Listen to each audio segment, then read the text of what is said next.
Bonjour, je suis Sarah et voici un extrait de mon cours.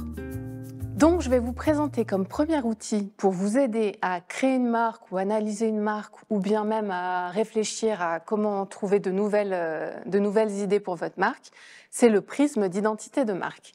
Donc, comme je vous ai dit, c'est un outil qui a été développé par Jean-Noël Capferrer et qui est extrêmement utilisé dans l'analyse de marque et le branding. Donc cet outil, ce prisme, c'est en fait 6 éléments qui vont vous permettre de construire une identité de marque. Donc le premier élément, c'est ce qu'on appelle le physique. Le physique, ça va être tous les attributs physiques tangibles d'une marque. Le logo, la palette de couleurs, les formes, le packaging, mais également les noms, ou je ne sais pas, par exemple, si vous êtes une marque de patrons, vous avez une certaine façon de créer vos patrons ou de les mettre en couleur. Je pense par exemple au patron Bourda, c'est très, très explicite. Quand on voit un patron Bourda, on sait que c'est un patron Bourda. Tout ça, ça va faire partie du physique. Donc pour que cet outil ne vous semble pas juste théorique, je vais à chaque fois vous montrer le pendant sur Artezan. Alors, bien sûr, on a choisi la marque Artezan, mais c'est pour vous aider à comprendre de quoi je parle. Donc là, si on regarde ce slide, Artezan, qu'est-ce qu'on voit? On voit un logo, on voit une typo qui est un petit peu spécifique, qui a un petit côté d'ailleurs Art Nouveau, qui est un petit peu comme écrite à la main, mais pas tout à fait. On a un logo.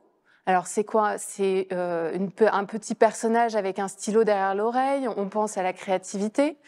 Et puis on a un slogan, apprenez à créer. Donc ça fait partie du physique.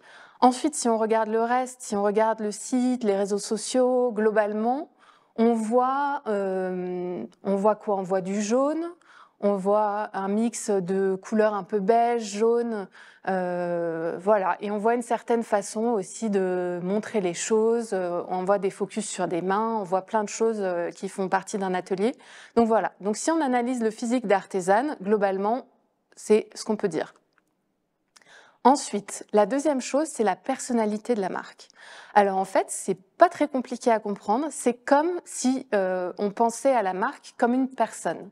Ça va être la façon de parler, la façon de se présenter, vraiment comme si c'était une personne. Donc par exemple, si on prend Artezan, il y a quelque chose d'assez féminin, il y a quelque chose de plutôt créatif, assez chaleureux avec ses couleurs.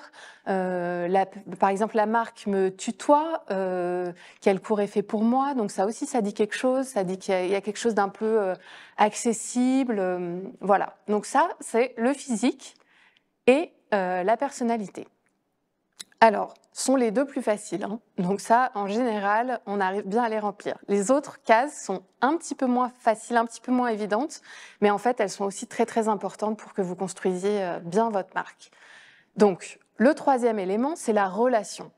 La relation, ça va être la relation, l'engagement auprès des clients. Donc ça peut être une relation purement transactionnelle. La marque m'offre un produit et j'achète ce produit. Et ça peut être aussi plus que ça. Ça peut être le lien qui lie la marque à ses clients. Donc par exemple, pour le cas d'Artezan, il y a quand même quelque chose une communauté. Il y a aussi l'idée que c'est un outil qui va nous aider à créer. Donc en fait, il y a un certain côté un peu je vous donne le pouvoir de créer, donc ça fait aussi partie de la relation.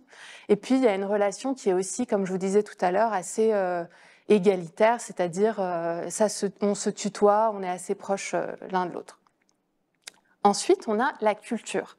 Alors moi, personnellement, c'est une des choses que j'aime le plus, c'est aller essayer de comprendre dans quelle culture la marque s'est créée ou est née. Et donc, par exemple, ça va être l'histoire des origines de la marque. Donc, alors moi, je suis très, très friande des petites histoires de marque et je vous conseillerais après quelques livres ou quelques éléments de bibliographie pour que vous puissiez un peu aussi construire cette histoire, cette culture des marques. Donc la culture, c'est quoi? C'est l'origine, c'est la jeunesse de la marque, c'est aussi le contexte, ça peut être la mission ou à quoi sert la marque en général dans le marché. Si on prend le cas d'Artezan, la culture, c'est les arts créatifs, les loisirs créatifs, mais plus généralement les arts créatifs. C'est aussi la culture du digital, de la vidéo en ligne, des cours en ligne. Et donc tout ça, ça fait partie de la culture. Si cet extrait vous a plu, Retrouvez l'intégralité du cours sur artesane.com.